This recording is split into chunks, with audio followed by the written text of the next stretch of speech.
Good morning, chess people. What's up? Every morning I get up and make these videos. It's like a completely new thing for me. Like I said, I'm inspired to do something because chess is just so insane these days. I cannot believe how popular it became. We used to play in the underground clubs. In fact, there was an underground club. It was at the Beacon Hotel where people would go play. It was a little before my time, but it was literally underground, right? It was a romance language. You go to the cafe, a pastry shop. The clocks were wood.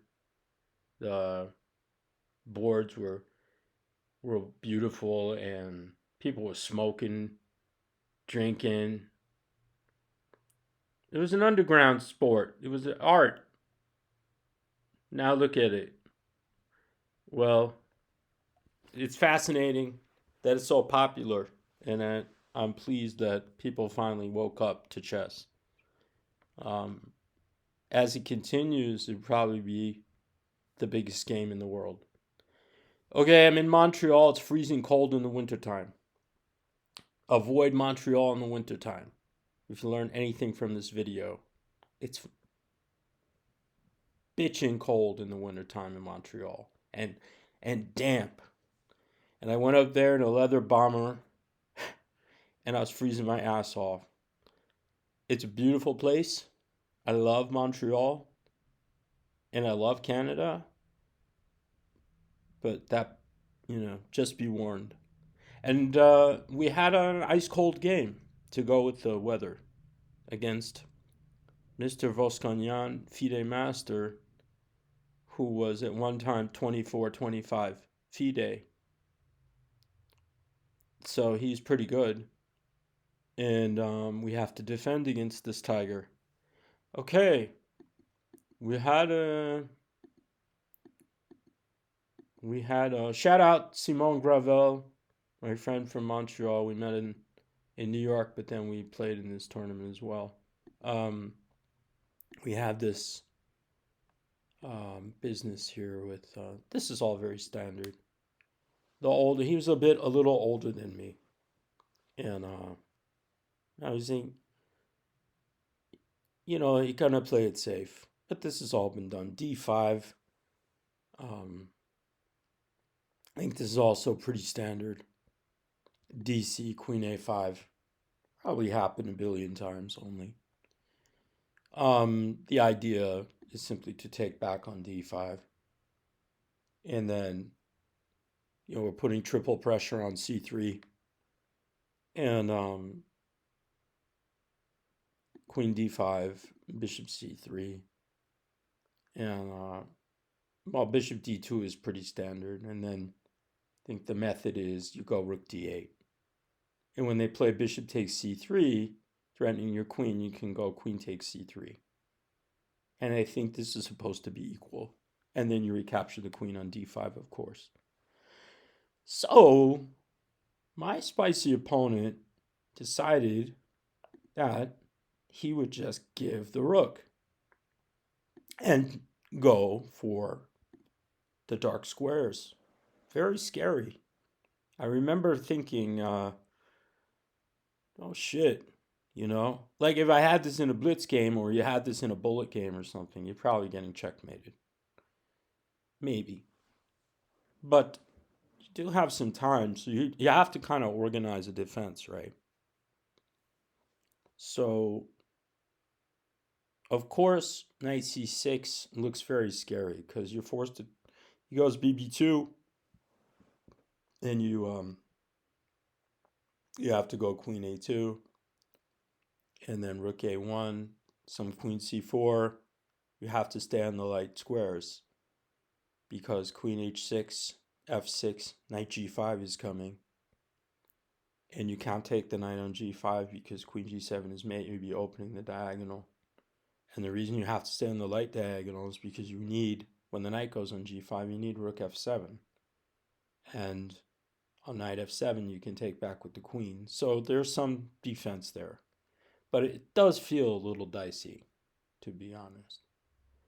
Um, so I just chose to retreat. Sometimes you just have to retreat. And this way, you get to play f6. And yeah, it's ugly, but you are up the exchange. So we had this, and this is all pretty good. He found a good move here, knight to try to get in bishop d5 check and annoy me. So e5 came. He played bd5. He put me in the corner, and he went for a knight here. All looks pretty spicy and difficult to handle, but you know, if he's getting in f4, by the way, if he's getting in f4, you know, it's just a little bit less juice with the rook not on the f line.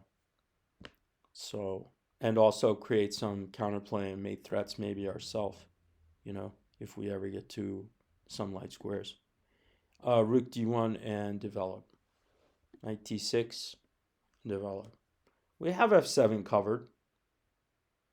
And you know, it's not so easy for him to break down all the diagonals, but he tries. So bishop c3, and I think, you know, his eureka idea is he wants queen b2, put some pressure on b7, and also a little more pressure on e5 to go f4 and hurt me. He's trying to hurt my feelings. I traveled all the way to Montreal in the freezing cold. This man's trying to hurt my feelings. So queen d7, this was a good move. I want to defend my knight. At the same time, it looks scary because look at all these pieces. Have you ever seen so many pieces on a d file in your life? So the point is, I want b6. I want to defend my knight. I want to play b6, and I want to undermine his key piece. I think with the knight, if he has to evacuate the knight, a lot of pressure is gone, right? So he plays f4. We hit him with b6. And e5 is well defended for a moment. And he played queen b2. And but there's really nothing there. If you fantasize, like, you take the pawn on c5, he takes on e5, you take on e5, he takes queen e5 check. I always have queen g7. I ain't mad at nobody. It's all okay. Everything's fine. It's all gonna be fine. We're just here for a little while, and then we move on. So hopefully we get a few good chess games in before we disappear. Okay, so a BC, right? And he takes this guy. I take this guy, and his big idea, which we did see, was knight c4. Now taking on c4 would be a disaster because f6 is hanging. Rook takes f, queen f6, queen g7 only, and then I just get mated, right? d8 is hanging. So this was his big idea, but we have counterplay. And maybe you can stop and be like, what would you do here? You think about it. Well, he does have a weakness, right? I mean, we are up a rook, so when you do have the extra exchange, you should figure out how to use it. So the shot is queen f5 with a little bit of rook d5 juice, and that's very unpleasant because f1 is on pre. He can't leave the back rank, right? And there's more to this. You have to see knight e3. Knight e3 covers the back rank, but also alleviates a little pressure from e5. But I have a very spicy shot against knight e3, and I was very happy. Maybe you can think about this a little bit too. Knight e3, where's the spice after knight e3? Okay, if he goes knight e3, I'm going to hit him with knight c4. Knight c4 would be very ugly.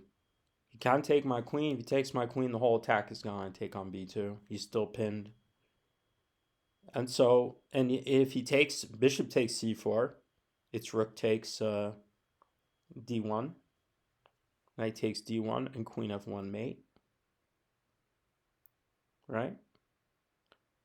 And if he takes back on c4, he puts the knight back where it was. It's rook takes d5. You can't take it. So yeah. So knight e3, knight c4 is very, very annoying. So he didn't do that. He played e4, seemingly defending d5. Unfortunately, there are a couple ways to win here. I think queen f3 is also annoying, threatening the rook directly. But we hit him with, just because, for the essence of park play, rook takes d5. And the point is, when he takes on f5, I take on d1. There is only king f2, and then we have knight d3 check, picking up the lady. And incidentally, he doesn't even get much material back. Like, if he goes king e2, right, I have a bishop g4 on top of everything. This way he doesn't even get to take. Well, he couldn't take the rook, actually, because the knight b2 does defend. The rook on d1. So yeah, after I took this guy, he took. This was just a unfortunate mistake, but it was a fun game, a small game, but with some cool ideas. You have to defend yourself sometimes and just take the material. Take the material and defend, because if you're able to weather the storm, you just win. All right. I think the World Championship is heating up. It's very entertaining. I like it because I think these are the nicest people who have ever played a World Championship. These are the two nicest human beings that have ever played chess in the history of the universe. So I'm really enjoying the games, and I think everyone's analyzing the World Championship games, so I won't do that. But I will show a horrible loss against Yermolinsky, I think, next, uh, where I was playing well and then screwed it up. So yeah, we're gonna analyze our mistakes, and we're gonna have a good time. All right, everyone, have a beautiful day.